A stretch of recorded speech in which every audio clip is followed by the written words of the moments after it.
할렐루야. 예. 요즘 새벽 기도에 레위기 묵상 중에 있습니다. 또 OSL 말씀 묵상만은 로마서를 묵상 중이에요. 신구약이 좀 떨어지는 것 같은데 이렇게 함께 묵상을 하면 이 굉장히 연결되어 있다는 것을 우리가 많이 깨닫게 될 것입니다. 말씀 묵상 한번 진지하게 좀 함께 레위기 함께 나눴으면 좋겠습니다. 레위기는 성결법전으로 알려져 있죠. 하나님 백성이 어떻게 거룩하게 살 것인가에 대한 가르침이 기록된 책이 레위기입니다. 맨 먼저 이스라엘 백성들이 먼저 하나님께 어떻게 예배할 것인지에 대한 문제를 다룹니다. 제사죠. 5가지 종류가 등장합니다. 번제, 소제, 그다음에 화목제, 속죄제, 속건제, 이게 5가지인데요. 오늘 본문 레위기 1장은 번제에 관한 이야기입니다. 번제는 말 그대로 동물 전체를 태워서 드리는 제사입니다. 오늘 본문 9절까지는 소에 관한 제물로 드린 제사가 나와 있고요. 그 위에 10절, 13절까지는 양이나 염소처럼 작은 가축을 제물로 드리는 제사가 나와 있고 13절, 17절에는 비둘기 같은 날짐승을 제물로 드리는 제사가 설명되어 있습니다.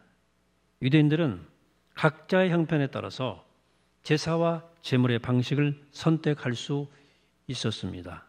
좀 넉넉한 사람은 소를 바치고 그런 대로 그냥 살만한 사람은 양이나 염소를 바쳤고 형편이 어려운 사람들은 비둘기로 제사를 드릴 수 있었습니다.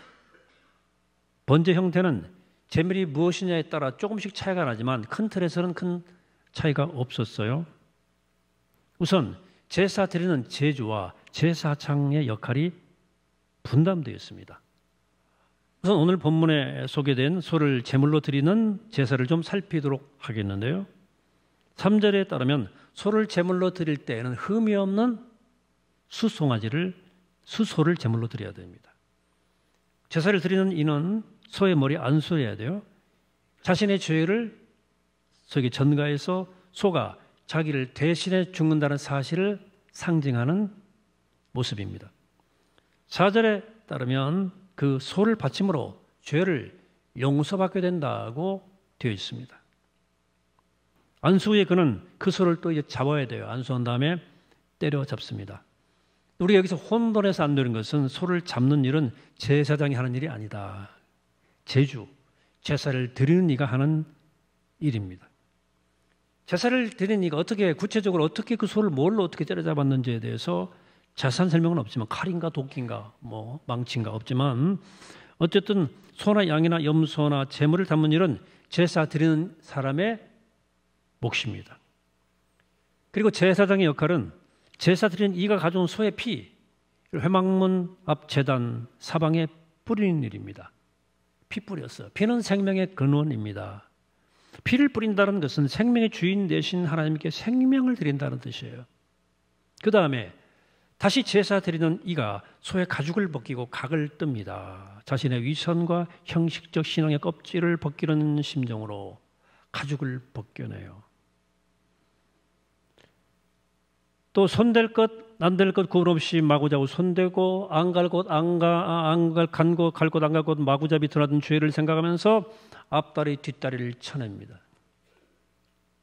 그리고 추한 내 내면의 속살을 드러내는 심정으로 소의 살을 분리해내는 각을 뜹니다.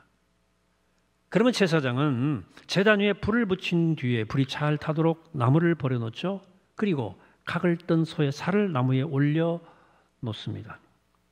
그리고 나면 다시금 제사 드리는 이는 소의 내장과 정강이를 씻습니다.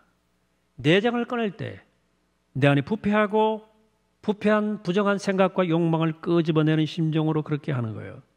이때 피가 흥건히 흘러내립니다. 제사 드리는 제물을 잡는 그 현장은 그야말로 피비린내가 진동하는 그런 처절한 현장입니다. 이 모든 과정은 예배자가 자신의 죄의 대가를 지불하는 처절한 과정을 지납니다. 간단치 않습니다. 소가 죽는 것이지만 비록 자기 죽음을 통과하는 시간이에요. 내장은 소화되지 않은 음식물도 거기 들어있고 그렇죠? 또 뭐 균도 많기 때문에 특별히 깨끗하게 안을 닦아내야 됩니다. 그리고 제사장은 그 모두를 제단 위에 올려놓고 불에 태워 사릅니다. 이 모든 과정이 좀 복잡해 보이지만 사실은 단순한 것은 제사 드리는 이는 소를 잡고 각을 뜨고 분류하는 일을 하고 제사장은 그 제단에서 불 사르는 일을 하는 거죠. 그러나 오늘날 우리에게는 이 제사 장면이 조금 낯설어 보이죠. 거룩한 찬송과 기도를 올려야 할 이 제사에서 소의 피를 뿌리고 살을 태우니까 그렇지 않습니까? 그러나 이상할 필요는 없습니다. 우선 이것이 고대 유대인들의 특별한 제사 행위였다는 사실을 기억하셔야 됩니다. 고대인들은 우리와 전혀 다른 방식으로 세상을 이해하고 그들 고유한 방식으로 풍습을 지켜왔던 거죠. 그래서 어떤 고대 민족은 사람을 신에게 바치기도 했지 않습니까? 우리도 심청전에서 인당수의 심청이가 빠뜨리는 내용도 이와 비슷한 맥락이에요. 바다신 용왕의 진노를 누그러뜨리기 위해서 처녀를 바다에 던지는 풍습이 있었다는 이야기죠. 여러분, 티벳에서는 지금도 조장이 행해지는데 조장은 시신을 독수리나 까마귀나 매 같은 새들에게 새가 뜯어먹게 하는 장례죠. 그러면 그 고인의 영혼이 그 새와 함께 하늘로 날아오른다는 그런 풍습이에요.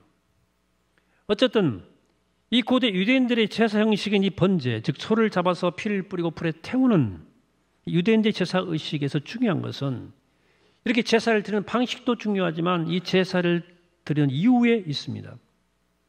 제사는 하나님께 드리는 거예요. 그들은 자기들 개인의 생존과 민족의 생존이 하나님을 통해서만 가능하다고 믿었던 거죠. 그래서 그 하나님께 제사를 드리는 것은 당연한 일입니다.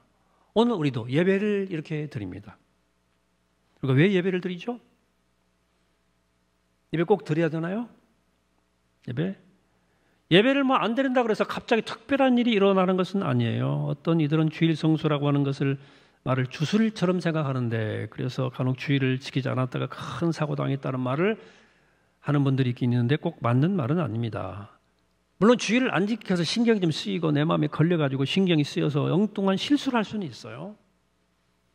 반대로 주일만 잘 지키면 복을 받는다는 말도 근거는 없어요. 주신 말씀대로 사는 것이 훨씬 더 중요합니다. 앞으로 우리가 서구교회를 점점 닮아가죠. 크리스찬들이지만 주일에 예배 드리지 않는 사람들 숫자가 점점 늘어날 가능성이 높아지고 있습니다.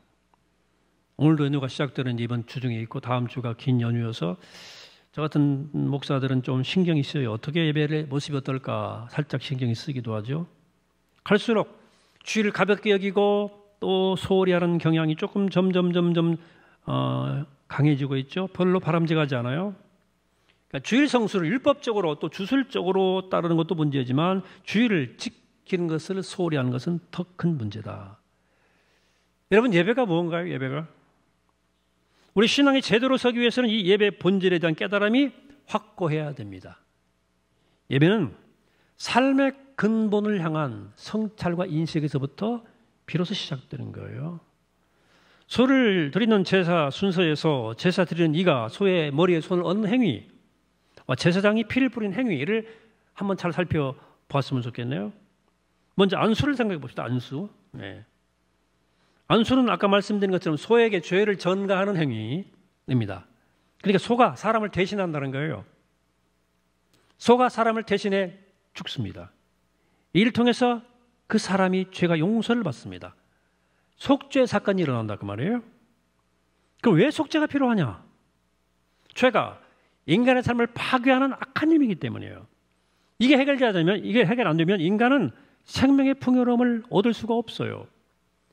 이건 두 가지 차원에서 그렇습니다. 첫째, 죄의식은 인간의 영혼을 좀먹습니다. 인간에게는 죄의식이 있어요. 양심이 있어서. 둘째, 죄의 결과인 악행은 다른 사람의 삶을 파괴합니다. 문제는 이 인간이 이 죄를 스스로 해결할 수 없다는 거예요. 죄는 인간이 할 수 없는 깊은 존재론적인 문제입니다. 유일한 해결책은 하나님께로부터 용서받는 거예요. 속죄란 말이에요. 교리 같습니까? 아니, 하나님으로부터 용서 받는 거 중요하지만 차라리 내가 잘 알아서 잘못을 인정하고 그 뒤로 똑바로 살면 되지 않느냐, 이렇게 생각하는 분들이 있을 수 있겠죠. 그러나 그렇지 않습니다. 인간과 죄의 관계를 깊이 생각해 보셔야 돼요. 인간의 죄는 뿌리가 워낙 깊어서 인간 스스로 결코 해결할 수 없어요. 하나님만이 인간의 죄를 용서하실 수 있고, 이를 통해서만 인간은 새로운 삶을 시작할 수 있다. 이게 성경의 관점이고, 이걸 알고 통감하는 사람들은 창조주이시며 생명의 주인 되신 하나님께 예배하지 않을 수가 없어요. 또한 제사장이 피를 뿌리는 행위는 생명의 주인이 하나님이시라는 사실을 고백하는 거예요. 근데 우리들은 신자들은 이미 잘 알고 있죠. 하나님이 생명의 주인이다. 근데 이 세상 사람들은 별로 인정하기 싫어해요. 세상 사람들은 내가 자신들이 생명의 주인이라고 생각을 해요.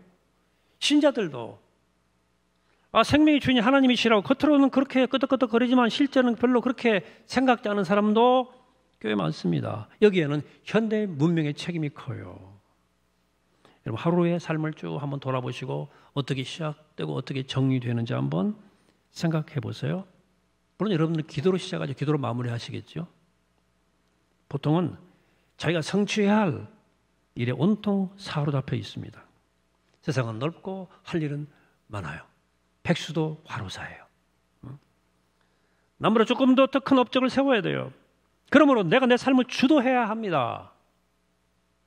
그래서 TV나 인터넷이나 스마트폰, 끝없이 우리를 그런 방식으로 살도록 부추겨요. 현대 문명은 단적으로 우리가 내 생명의 주인이라는 사실을 의식적으로, 무의식적으로 계속 주입합니다.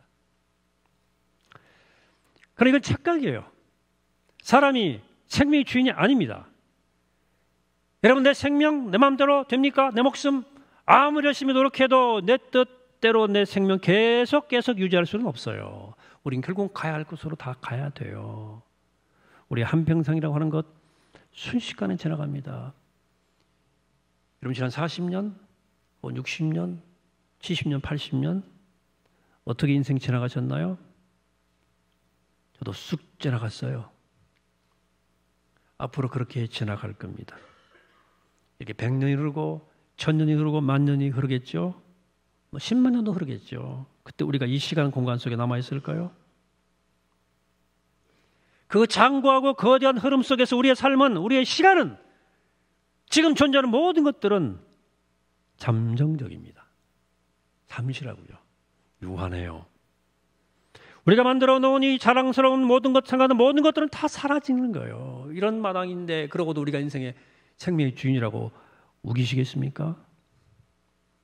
사랑하는 여러분, 창조주 하나님만이 생명의 주인 되십니다. 이 사실을 절실하게 하는 사람은 예배하지 않을 수 없어요. 우리가 돌아갈 날을 기다리는 심정으로 제단에 피를 뿌리곤 해야 되겠지요. 자, 오늘 번째 하이라이트는 깨끗하게 씻어 정리해 놓은 소의 부위를 모두 불에 다 태우는 장면입니다. 바베큐 생각하시면 돼요. 숯불구이 생각하셔도 됩니다. 이 번제를 화제라 불렀습니다. 번제는 태운다는 뜻이고 화제는 불로 드린다는 뜻이에요. 똑같은 제사에 다른 이름을 붙인 거예요. 레위기는 그 장면 이렇게 묘사해 주고 있습니다. 레위기 1장 9절에서 함께 합독합시다. 시작. 제사장은 그 전부를 제단 위에서 불살라 번제를 드릴지니 이는 화제라 여호와께 향기로운 냄새니라. 자, 아멘. 여기 향기로운 냄새라는 표현을 주목하십시오. 고기를 태우면 연기도 나고 냄새가 나죠. 그 연기와 냄새는 주로 위로 올라가죠. 고대인들은 그것이 바로 하나님께 상달된다고 믿었어요. 여기서 향기로운 냄새란 것은 문학적으로 읽으셔야 됩니다. 고기 탄 냄새 좋아하는 사람도 있지만 싫어하는 사람도 있잖아요. 하나님이 사람처럼 실제로 고기 태우는 냄새를 좋아했다는 것이 아니고 모든 것을 불사르는 이 번제로 드리는 제사를 즐겨 바르셨다 하는 겁니다. 번제는 신앙적으로 매우 큰 의미가 있어요. 소는 사람을 대신해 죽습니다. 그렇죠? 소의 피는 사람의 피를 대신해서 제단에 뿌려집니다. 이제 소의 몸이 남았죠. 그 몸 전부를 제단에 불살랐어요. 하나도 남김없이 전부 불에 다 태웁니다. 뭔 말입니까? 번제는 우리 삶의 진면목을 그대로 가르쳐 주는 거예요. 우리 삶을 결국 다 불태워집니다. 다 결국은 먼지와 바람으로 사라져갑니다. 흙으로 돌아가요. 연기와 냄새만 남습니다. 무엇이 뭘 남기곤 숨기고 할 것이 없어요. 하나도. 소의 몸뚱이가 다 연기와 냄새에 변했듯이 우리는 결국 그런 길을 가야 돼요. 레위기는 바로 그 사실을 직면하라는 권면이에요. 명령이에요. 사랑하는 여러분, 번제는 단순히 종교적 상징이 아니라 실체적 진실이다 그 말입니다. 우리 몸은 다 불에 살라져요. 언제가 다 죽습니다. 그리고 먼지로 바람으로 다 날아갑니다. 지난주 천국 간 제 친구는 20대 때 성장통을 심하게 앓았어요. 칼럼에 썼던 것처럼 들의 삶이란 뭐냐, 죽임이란 뭐냐를 지독스럽게 묻더라고요. 군대 있을 때 저에게 편지를 가끔씩 때마다 보냈는데 보통 10장 넘는 장문의 편지를 보냈어요. 한 번은 34장 편지가 왔습니다. 이 두껍더라고. 제가 한 번은 제가 제대하고 그 편지를 돌려주었어요. 이건 네 성장통이다. 나를 향한 편지가 아니야. 가져가. 제가 줬거든요. 그 편지 인상적 대목이 지금도 생각이 나요. 순종아, 내가 죽거든. 나 땅에 묻지 말아라. 나는 내 몸에 벌레가 들어와서 내 몸을 갉아먹고 내 몸이 그렇게 서서히 썩어가는 것이 싫어. 그냥 깨끗하게 불태워. 그때는 매장이 일반적이었고 제가 나이가 어린 20대였기 때문에 도대체 이게 뭔 말인지 도무지 이해하기 힘들었어요. 도무지 이해가 안 됐어요. 굉장히 영적으로 조숙했던 사람이에요. 이 번제로 살고 싶다는 그 열망이 그 안에 있었던 거예요. 자기 인생 전체를 불태우고 싶다는 열망이 있었던 거죠. 또 우리 실제 그렇게 살다가 갔어요. 우리가 여러분 산소를 마시면서 살고 있지만 사실 이것도 우리 몸을 산소로 태우고 있는 거예요. 우리 몸을 산소로 태워가면서 노화되어 가는 거예요. 산소로 우리 몸을 태우는 동안에 그 사람의 인격과 영성에 따라서 나름의 연기가 나고 나름의 냄새가 나는 거예요. 더 이상 태울 게 없으면 그것으로 끝입니다. 여기 제외되는 사람은 단 한 사람도 없어요. 좀 일찍 그런 일을 당하거나 늦게 당할 뿐 그 차이밖에 없어요. 제가 오늘 친구를 먼저 보내서 감상적으로 이런 말을 드린 것이 아니고요. 또 저는 지금 여러분들에게 죽음을 각인시키고 또 그 죽음에 대한 두려움 때문에 하나님 앞에 똑바로 살아라 이런 말을 하고자 하는 것도 아니고요. 우리의 삶이 궁극적으로 번제의 운명을 지니고 있다는 사실을 말씀드리는 거예요. 우리의 삶은 모두 불태워져 바람과 먼지로 사라지기도 하지만 무엇인가를 위해서 불태우게 살 수도 있다. 불태우며 할 수도 있다. 우리 삶은 그저 그런 게 아닙니다. 우리에게는 누구나 내 삶을 불살라야 될 사명이 있습니다. 우리의 삶이 번제가 되었다는 말은 하나님의 은총이에요. 그렇습니다. 하나님의 제단에 번제물로 바쳐지는 것은 은총이에요. 한 번 주어진 지나간 인생 불태우며 살 수 있다면 그건 축복이죠. 레위기는 그것을 하나님께 향기로운 냄새라고 표현합니다. 자, 그렇다고 제가 오늘 죽음을 예찬하는 것은 결코 아닙니다. 성경은 절대 죽음을 아름답게 말하지 않습니다. 아름답다고 말하지 않아요. 죽음은 인간의 연약함의 결과입니다. 죽음 자체를 예찬하는 것은 잘못된 거예요. 죽음은 죄의 결과예요. 그 결과를 아무도 피할 수 없습니다. 아무도 죽지 않을 수가 없어요. 이거 자체만 놓고 본다면 우리의 운명은 참으로 비참한 거예요. 늙고 죽으니까 다. 희망이 없잖아요. 지금 아무리 젊고 아름다운 외모를 가졌다 해도 높은 지위와 재산을 가지고 있다 하더라도 그 모든 것 다 송두리째 다 놓고 가야 돼요. 우리도 우리 자식도 우리 손주도 다 그 길을 가야 돼요. 이런 인간의 운명 자체를 예찬할 수는 없죠. 자, 죽음은 죄의 결과이며 따라서 두려움의 대상인데 왜 제가 번제가 하나님의 은총이라는 말을 하는 겁니까? 이 말이 모순처럼 들릴 수 있죠. 여기서 우리가 두 가지 사실을 정확히 기억해야 됩니다. 하나는 모든 인간은 죽는다는 거죠. 다른 하나는 죽음을 포함한 우리의 전체 삶이 하나님께 번제로 드려진다는 사실입니다. 물론 인간이 죽는다는 사실을 아는 건 매우 중요한 깨달음이에요. 그래야 자신의 한계를 인정하고 겸손할 거 아니에요. 그러나 이것만 알면 죽음은 끝이라는 생각에 빠질 수도 있어요. 어차피 한 세상인 뿐인데 그냥 그냥 그런 대로 살자고 생각할 수 있어요. 또 어떻게든 죽으면 끝이라고 생각할 수도 있어요. 그러나 우리의 삶이 번제로 바쳐진다는 생각을 가지고 사는 사람의 삶은 전혀 다릅니다. 그런데 삶을 무엇을 위해 불태울 것인가를 생각합니다. 내 시간과 물질과 에너지 한정되어 있지만 무엇을 위해 태워버릴 것인가를 생각합니다. 그 제단의 제물처럼 살아갑니다. 여러분 보세요. 제단에 바쳐진 제물은 자기를 내세울 수 없습니다. 제물이 서는 소의 형상 그대로 유지 못해요. 죽임을 당하고 산산조각 나뉘어지고 결국 찢기고 아무것도 남기지 않고 그냥 다 태워져요. 그렇게 하고 나서 그렇게 하니까 하나님이 기뻐 받으시는 향기로운 냄새가 되었다는 게 레위기의 증언입니다. 여기 놓치지 말아야 할 사실이 꼭 하나 있습니다. 그것은 사람은 하나님께 자신을 제물로 바치지 않는다고 하더라도 사람은 결국 무언가를 위한 제물로 살아간다는 사실입니다. 모든 사람이 죽음의 길을 가듯이 모든 사람이 각자 번제물이 되고 있어요. 제가 앞에 생명의 주인이 하나님이라는 사실을 우리가 인식하지 못하게 하는데 현대 문명이 매우 큰 역할을 한다고 말씀을 드렸잖아요. 이 말은 오늘 우리가 현대 문명이라는 이 체제 앞에 신 앞에 바쳐진 제물로 살아간다는 뜻이기도 합니다. 평생 돈을 벌고 소유하고 소비하는 일에 온 인생을 갈아 넣습니다. 그것이 옳은 것이라고 믿어요. 젊은이들도 심지어 청소년들부터도 다 그렇게 생각해요. 옳고 그런지를 묻질 않아요. 그냥 그런데 물질, 이 땅의 물질은 올인하고 있어요. 아니 목사님 돈 없이 어떻게 삽니까? 라고 묻지 마세요. 제가 답이 없으니까 묻지 마세요. 그것은. 저는 거기에 번제로 여러분의 삶이 들여지고 있다 하는 사실을 지적한 것뿐입니다. 요즘 갈수록 제가 미국에 대한 양가 감정이 생기고 있습니다. 양가 감정이란 말은 한편 고맙지만 한편 원망스럽다는 거예요. 미국은 오늘의 우리나라를 세우는데 결정적 도움을 준 나라입니다. 크게 두 가지 선물을 우리에게 주었어요. 우리 민족에게. 하나는 복음을 전해준 겁니다. 다른 하나는 민주주의를 우리에게 전해준 겁니다. 복음이라는 영적 자산과 민주주의라는 정신적 자산은 오늘의 우리나라가 되게 한 원동력이 되었다 해도 과언이 아니에요. 요즘 미국은 제가 도무지 이해가 안 돼요.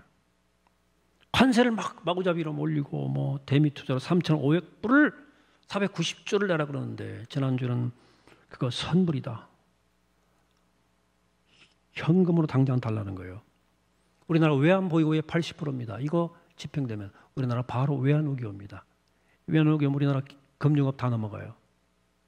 기업들 헐값에 매각됩니다. IMF도 경험했잖아요. 도대체 대한민국을 미국 자본주의의 번제물로 삼으려는가 하는 의심마저 드는 아주 참 복잡한 감정이 저에게 있어요. 저는 미국이 우리나라에 복음을 전해준 고마운 나라로서 영적 자존심을 지켰으면 좋겠습니다. 우리에게 민주주의를 선물해준 그 아름다운 정신적 자존심을 좀 지켰으면 좋겠어요. 비단 미국만이 아니에요. 왜 이렇게 문명 사회는 야만적이 되는 걸까? 현대 문명은 개발과 발전이라는 이름의 명분 아래서 사람을 번제물로 삼고 있다.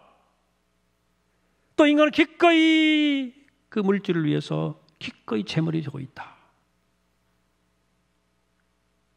사랑하는 여러분, 우리 더 이상 우리 삶을 물질과 권력이라는 우상 앞에 번제물로 바치면 안 됩니다.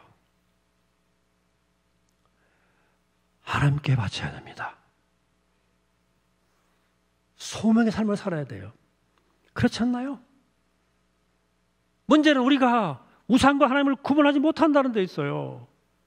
우상을 숭배하지 멀리하고 하나님을 섬기겠다고 아무리 다짐해도 우상과 하나님이 구분이 안 되니까 계속 반복해서 우상 숭배에 떨어지는 거예요. 구약의 예언자들이 이스라엘 백성을 향해서 계속 우상 숭배, 우상을 섬기지 말라고 반복해 말한 이유가 여기 있는 거예요. 우상이 더 매력적이라는 사실 아시죠? 유대 백성들의 영혼을 사로잡아 버렸어요. 지금도 마찬가지입니다. 우상은 매우 교묘해요. 물질이 우상된 지 오래고요. 자식이 우상된 지는 오래예요. 때로 교회 자체가 우상이 되세요. 이 교회란 제도와 시스템이 우상이 되기도 하고요. 신학이나 교리도 때로는 그 자체가 우상이 되기도 하더라고요. 교회 봉사도 때로 우상이 되기도 해요. 이 모든 것들은 하나님을 섬기기 위한 도구들인데 그 도구에 많은 사람들이 자신을 번제물로 바쳐요. 여러분 정말 잘 구분하셔야 됩니다. 내가 하나님께 바쳐지는지 우상에게 바쳐지는지 분별해야 돼요. 번제물처럼 나의 욕망, 나의 뜻은 다 부서져 버리고 다 불태워져서 하나님께 드려질 때 향기로운 제사가 되는 겁니다. 우리가 물질이나 권력, 힘, 공명심 이런 것들에 우리 인생을 불태우면 거기서는 전혀 향기로운 냄새는 나지 않습니다. 오늘 제가 번제 얘기를 주제로 말씀을 드렸어요. 그 앞에 있는 내용들 다 좀 까먹으셔도 이 사실만은 꼭 기억하십시오. 우리를 위해서 모든 것을 바친 진짜 번제로 바쳐진 분이 있다. 불살랐다. 예수 그리스도십니다. 자기 전부를 십자가에서 우리의 속죄와 구원을 위해서 바치셨어요. 십자가 위에서 자기 전생을 불태우셨습니다. 그리고 부활 생명이 되셨습니다. 그렇습니다. 우리는 그러므로 그리스도, 예수 그리스도를 통해서만 거룩한 번제물이 될 수 있어요. 그 위대한 모델이 앞에 있기 때문에. 그리고 자신을 불태우는 그 번제 삶을 통해 우리도 부활 생명에 이를 수 있는 것입니다. 여러분 바라기는 우리 모두 엉뚱한데 우리 삶을 불살라 바치지 말고 하나님 뜻 앞에 영광을 위해 번제물로 바쳐지는 삶을 살아서 우리 주님께서 번제물 위에 번제물이 되셔서 부활 생명이 되신 것처럼 우리가 바쳐지고 다시 사는 놀라운 부활 생명의 신비 역사를 감당하는 우리 모두가 되기를 이 아침에 주의 이름으로 간절히 축원합니다. 마치겠습니다. 거룩하신 하나님, 자비로우신 하나님, 주님께서 저희들을 위해서 십자가 번제물로 드리셨고 우리를 구원하셨지만 우리가 그 생명과 구원을 위한 번제물로 살지 못하고 한평생 한 인생 헛된 것에 우상에 사로잡혀 거기에 모든 걸 걸고 그렇게 불태운 인생 살지 않게 하시고 내 소명을 알고 내 사명을 알아 하나님의 영광을 위한 번제물로 한 인생 불태울 수 있도록 우리 인생을 축복하시고 기름 부으시고 우리가 주님이 승리한 것처럼 우리도 승리할 수 있도록 주께서 인도하시고 축복하여 주옵소서. 감사드리옵고 예수 그리스도 이름으로 기도합니다. 아멘.